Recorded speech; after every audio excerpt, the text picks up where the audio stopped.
All right, we are live, and this is going to be a progress report on my painting. And I'm also going to be experimenting with various ways of screen sharing. So, my latest watercolor painting is this, and I have shared it as a short with a Leslie Fish song accompanying it. But I want to tell you a little bit more about how and why I painted it this way and why I considered this progress when obviously I had what might have looked like better paintings earlier on in my sketchbook. So you will recall that I had this one that was very, very nice. And then I worked on this one for a strong chin. And if you look at this latest one, it's a little bit jarring. It's a little bit strange. One person gave me a compliment and told me that I was being courageous. And you know, when people tell you that you're being courageous, on the one hand, that sounds nice, but on the other hand, it isn't always. I remember when I was in law school and I didn't know what the rules were about what to wear. And one girl came up to me and said, "Oh, you're so courageous. You have so much courage to be wearing that." And I didn't know that it required courage. So yeah, courageous is actually kind of a two-edged sword. It can be a compliment. It can be a backhanded slap when someone tells you you're courageous. In many, many cases, when I've done things that may have seemed brave, I wasn't really brave. I just didn't know how foolhardy I was. So, yeah, we should be able to laugh at ourselves, and we should be able to learn from our experiments. And that's what I'm trying to do right now.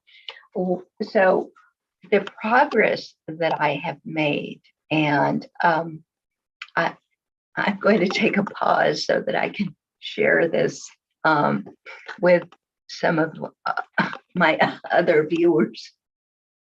But the progress that I've made is that I've gone back to not sketching in pencil before I paint. Now, you see, when I was putting together my acrylic paintings, and I really, really love this one from the Mr. Sunshine series. I didn't sketch him ahead of time in anything but acrylic paint, you know, as I was painting along. But I thought, or it seemed to me for a while, that you can't do that with watercolor because watercolor is slippery. It's just full of water. It won't stay. It does strange things. So I thought, well, I guess it's okay to sketch in pencil and then kind of color it in watercolor. And so that's what I was doing for a while there. Um, and um, and yeah, if you have any comments, please feel free to leave those in chat. And what I would like to try to do is do some screen sharing, which I am still not very good at, but let me just see what I can do.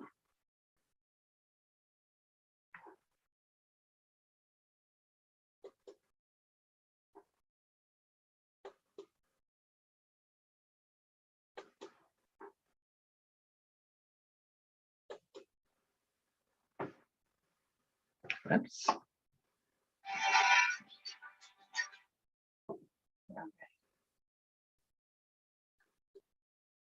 That didn't quite work the way I wanted it to. So let's try again.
So hopefully that worked. And so now I can show you some other things. So I bought a mouse today. This is the mouse that I bought.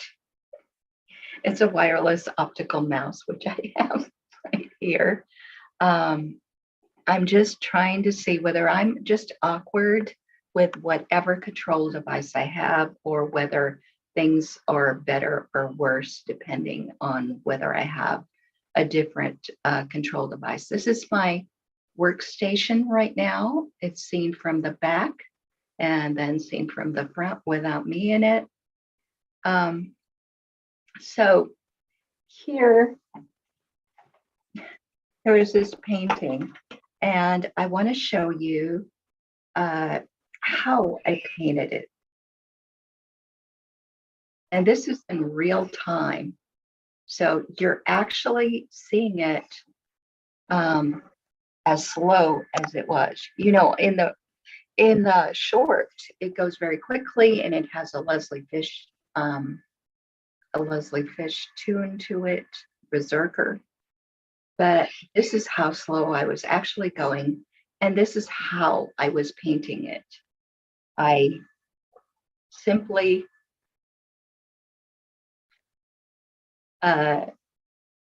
use the paint to sketch in the face.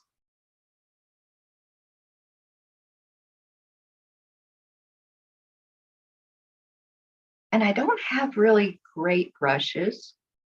What I would say is that I'm thinking that I might want to invest in some Chinese calligraphy brushes, because I have been watching Hai Ying on her channel, and she seems to have so much control over her brushes.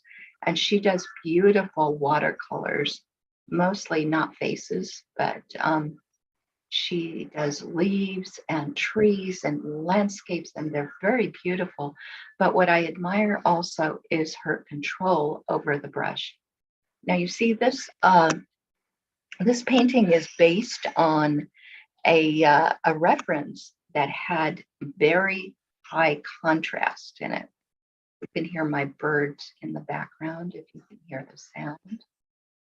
And so that's very high contrast. And I was trying to figure out how to do the shadows.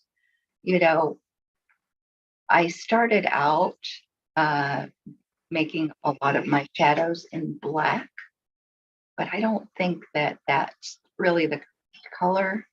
If you have sort of a pinkish face, if the person has that kind of complexion, then the shadows might be a dark purple. And that's what I was trying for here. And you can see I don't have a lot of control of the brush.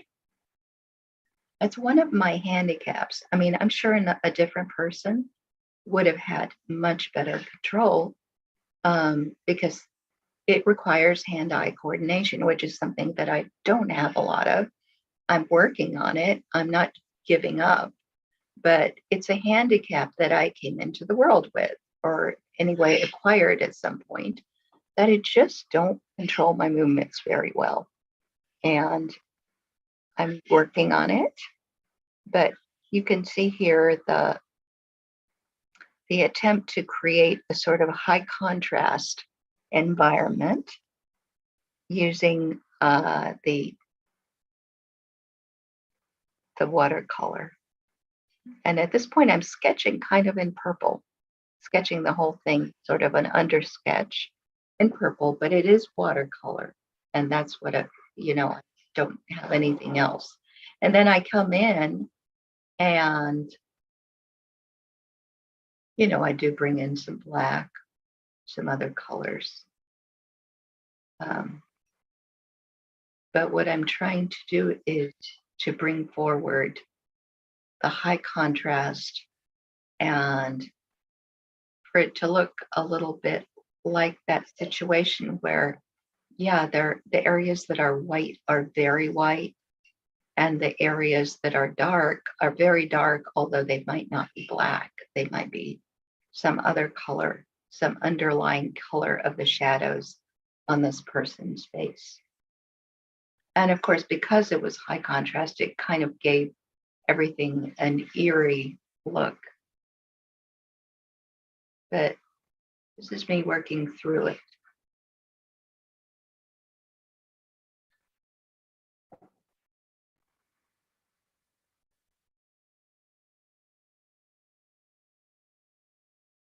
Now, probably somebody who's got better coordination would hold the brush at a much higher place. My fingers are way too close to the bristles. I can see that myself, and I need to work on that. I need to be able to hold the brush from further back. And if I can do that, I can have more control. So it's not just that we want the bristles to look a little bit different and to be more like a calligraphy brush, but it's also how you hold the brush. And I'm working on that. I know that I'm not the best at holding it to get the very best results of control and to get what I want.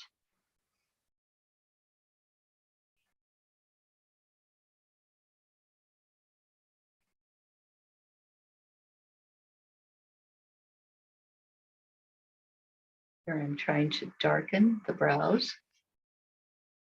And at this point, the dark there isn't shadow. It's supposed to be hair, but kind of gets the shadow and the hair mixed up there. So I bring a little bit of that brown into the shadows, into the purple shadows. And of course, when you're doing lips, the upper lip is always darker than the lower lip, and the bottom part of the lower lip is always darker also. So those are just facts about lips that will work for you from one painting to the next.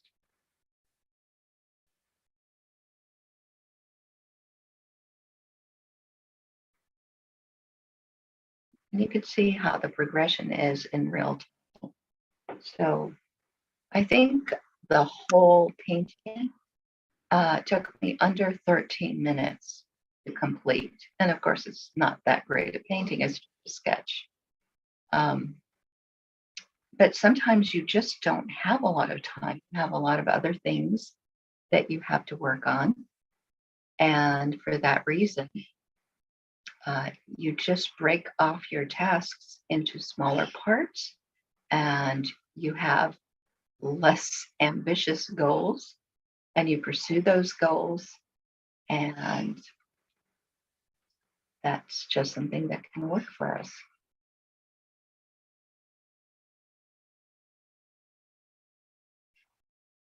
A lot of people use their painting as a time to relax because you tend to be in the moment. That's why I can't really narrate my painting when I'm painting because I'm totally in the flow of the thing and I'm not doing anything else at the same time. I guess I would have to get much better at painting if I were to get to the point where I could actually talk at the same time as I paint. I'm not a good multitasker. This is one of my problems. I'm having to learn how to deal with a lot of different things at the same time.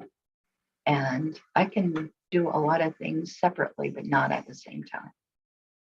So, for instance, if I wanted to share this particular live stream, I have to go here and do this and I tweeted and go back to looking at it. And I can also share it. Now you see it's looking a lot better. Just a lot better.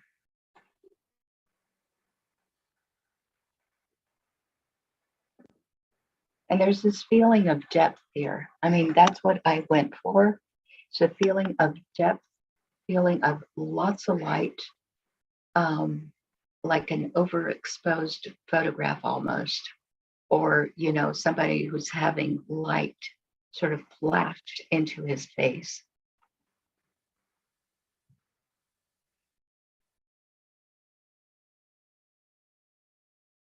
Might be a little bit too much.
And of course, sometimes the watercolor, after it dries, it doesn't look exactly the same as it did when it was wet.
Getting those pupils in there.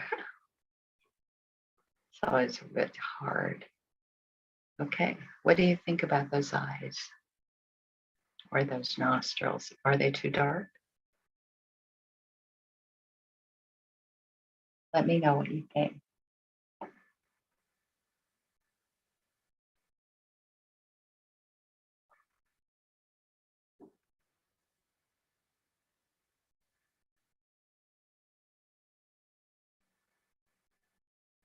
Okay, I think that's it. So I'm going to stop the screen share if I can. All right. So that's my progress report. So to review, what happened was that I had been painting in acrylics a lot. And then I started to make these coffee paintings. And I had so much fun with the water-based coffee paintings. And of course, this is monochrome. It's just the coffee. And I saw something in there that I liked, that I actually like. It's more fluid, I think, than my acrylic paintings. There's something to it. It just kind of even reminded me of the charcoal sketches of my uncle. So I thought, well, I have these watercolors, you know, and they're very cheap, you know, they're not Well, when I say cheap, I mean, they're not artist quality watercolors, but they're intended, I think, for people who just want to play around. And so I started out by sketching in pencil all of these characters and then adding, just sort of coloring them in watercolor. And so I got these mixed results on those. Sometimes better, sometimes worse. For some reason, the short of this one is doing really, really well. But I think it might have something to do with the song that I affixed to it. Okay, and this one, it's very cartoonish. It's like a Disney princess, which I think in a way that's how you make cartoons, is you sketch a character and then you add color. You don't do it all in the same thing. Okay, so this was my breakthrough. I know she may not look that great, and this may not look like great art to you, but I love the way that her mouth came out. I think that's the best feature of this one. And this one was the first one that I did where I didn't pre-sketch it in pencil. And that's my progress. That's my progress report. That's what I managed to do. And so I'm really proud of myself for having done that. But then I thought, well, I can do better than this, because the problem with this one is, everything else looks blurry. It's like we focused on the mouth and everything else is in shadow or something. So I decided to do this one, and this one is like overexposed. It's got way too much light, way too much contrast, but it's me, I guess, being brave. Okay, having said that, let's talk a little bit about bravery, because I've been accused of thinking that I'm braver than other people also. I mean, on the one side, snotty people come up to me and say, "Oh, Aya, you're so brave to be doing this thing that is socially awkward and impossible. And it takes a lot of bravery to put yourself out there and do that." And the other side of it is, "No, I'm not brave. I'm certainly not physically brave. I don't like roller coaster rides. I don't like hanging upside down from the monkey bars. I never did. I don't like forward rolls. They make me feel dizzy and confused. There are lots of things I'm not good at. Okay. And I'm not necessarily brave about the things I'm not good at. I don't necessarily think I have to take every risk out there. I try. I'm actually pretty risk averse, but sometimes our society puts us in a situation where no matter what we do, we're going to get some kind of punishment. So, if I chose not to take a certain risk, even though the government said, "Hey, you should take this risk," yeah, well, okay, I'm scared either way. Please understand, I'm scared either way. I don't think I'm brave. If I were brave, I might be, jeopardizing my life out there somewhere. I'm not doing that. I'm staying about as safe can be. Trying to hide from the problems, trying to avoid confrontations. So no, I'm not brave. Foolhardy, maybe,